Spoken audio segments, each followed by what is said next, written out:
Hello and good day to you. It's me, Andy, here, talking really. Now here is a very, very delicate subject. It's probably going to piss a few people off, especially if you are the type of person in this video. Angry, very angry. Now it could be a lot of reasons that we don't know about. It could be reasons for being the way that she is, and as we all do, we all judge people by what we see, and in my opinion only, she does look like, with the haircut and the tats and the clothing, she does look very, very aggressive. She may well be very sweet. I doubt it very much, but she does look very sweet. This is a real person, by the way. It's not made up. This was a video on TikTok. And the rant, I'll show you the rant, and then we'll discuss it from there. However, before we do that, I think that I need to clarify that as disabled people, we have a responsibility, I think, to educate. There are 20% of us in the world, so that means 80% have very little knowledge or connection with somebody with a disability. Now it may be that your family, obviously you have your family and your immediate family, your husband, wife, girlfriend, boyfriend, son, daughter, grandchildren, immediate relations, people like that, next door neighbour. They might know you if you have a disability. Obviously, if you have a physical disability, it's easier to see because you may well have difficulty walking, or you need a wheelchair or whatever. So it's obviously that you have a physical or mental disability, that you are somebody different to everybody else. And this is the problem. This is a society in general is that way. It's not just how I'm saying it is. It's basically 80% people and 20% people, 80% of them probably have no contact ever with somebody with a disability. So it's a very small number. So the 20% are living in the world, able-bodied world, don't forget. Everything in society is unfortunately twisted towards the able. For example, shopping, ramps, working, jobs, the idea of benefits, that people with disability have benefits and the able-bodied are jealous of that. They see it as that we are scoundrels, etc. And of course that's not been changed by attitudes perceived by the governments of the time. They've obviously pushed this agenda and made us out to be scapegoats in the whole system. And every time they talk about people on benefits, they always mention how that they should be getting back to work, etc. So we're starting at a disadvantage. Okay, I see it as my duty to try and educate people into how my life is, and at the moment I'm doing that with you. Hopefully all of you are in similar situations, so you understand what I'm saying. If there is anybody who is able-bodied here, then thank you for watching. I hope that you find something useful and can learn something from it, because when you have a disability, if you had it from birth, now we don't know for sure that this lady has had a wheelchair use from birth. She may well have had the accident or injury or even a health condition that means that she needs the wheelchair. So we don't know how long it's happened. It could well be recent, in which case we can make allowances, because it is quite traumatic when you suddenly find yourself with a disability that you didn't know you had. And suddenly, you're ill, whatever, you have an accident, maybe a car crash, could be that you're in the army, you go to war, whatever. there's lots of reasons for becoming disabled. Now, if you're from birth, like myself, you don't know any different. There is no other way. You are you. You have been all your life. In my case, I was pretty good as a younger person, very mobile, very active, allowed to do lots of things I could do. The only thing that's stopping me was attitudes to disabled people. I think, I was very proactive in martial arts. I trained. Sometimes I felt like I was being, given it, like because of my disability. Other times I had to earn it, and the times I earned it was the times when I was with people who understood me, understand my disability, and they did not make allowances for that. Obviously, physically they did, but not in the sense of emotionally and mentally. It was still as hard as everybody else's journey. But I've had to sort of make my way through life, and the way that I've done it is to try and educate people in my life and how it affects me and how I interact with people. Now, let me show you the video and then we can go from there. I think that's the best thing. Well, I got assaulted today. I was trying to get across Storgata, and there's a ramp down and a ramp up. And the ramp going up is a bit much to take forward. I tried to take it forward, it wasn't happening. So I turned the chair around so I could back it up, because when I go in reverse, I get a bit more grunt. And some guy came up to me and said, "Do you need help?" And I said very clearly, "Nope, no thank you. Thanks for offering. No, thank you, I have this." And as soon as I started to pull up, he, who clearly heard me, grabbed a handle, and another man who was behind me, one of the guys who was doing the road works, grabbed the other handle, and the two men dragged me up the ramp, having both heard me say no. That was assault. Those two men assaulted me today. And I started shouting, but, it wasn't long to get me to the top of the ramp, and the guy just walked off. So I was feeling assaulted. But I went about my business. I tried to keep my shit together. Failed. And then I was going up a hill. I was going up the hill from Grunagata to Vestragata. If you know that, it is quite steep. So again, I was backing it up because, if I row the chair, I can deal with steeper hills. And a couple of people asked me if I needed help, and I said no thanks. And one guy was like, "You sure?" And I'm like, "Yep, I'm good. And I get up there, and most of the way up, and this guy on a bike stops his bike. He asks, "Do you need help?" I said, "No thank you, I'm okay." So he puts his kickstand out and steps off his bike and starts approaching. He says, "Do you need help?" I said, "Nope, no thank you, I'm okay." He keeps on approaching. He says, "I'm going to help you." I says, "Nope, I don't want help.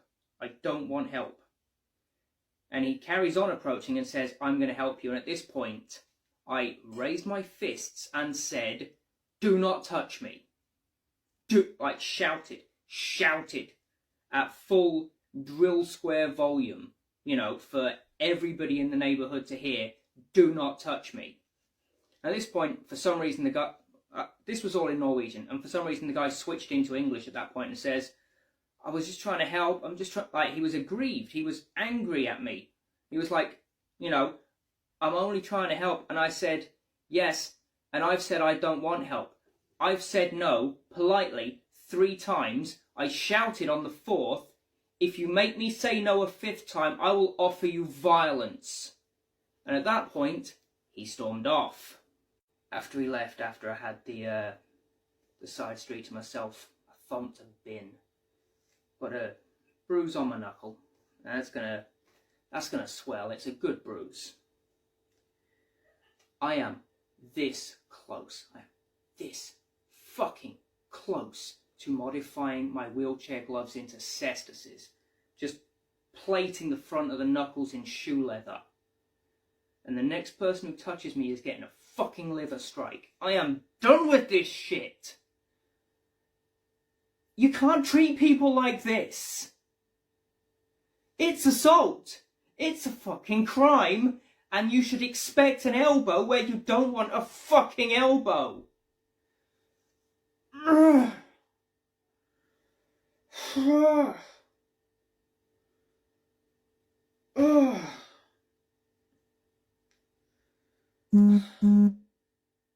And it's not gonna fucking play out my way, because, let's be honest, it's gonna be a jury of 12 people who don't use a fucking wheelchair, who are just gonna hear, he was only trying to help.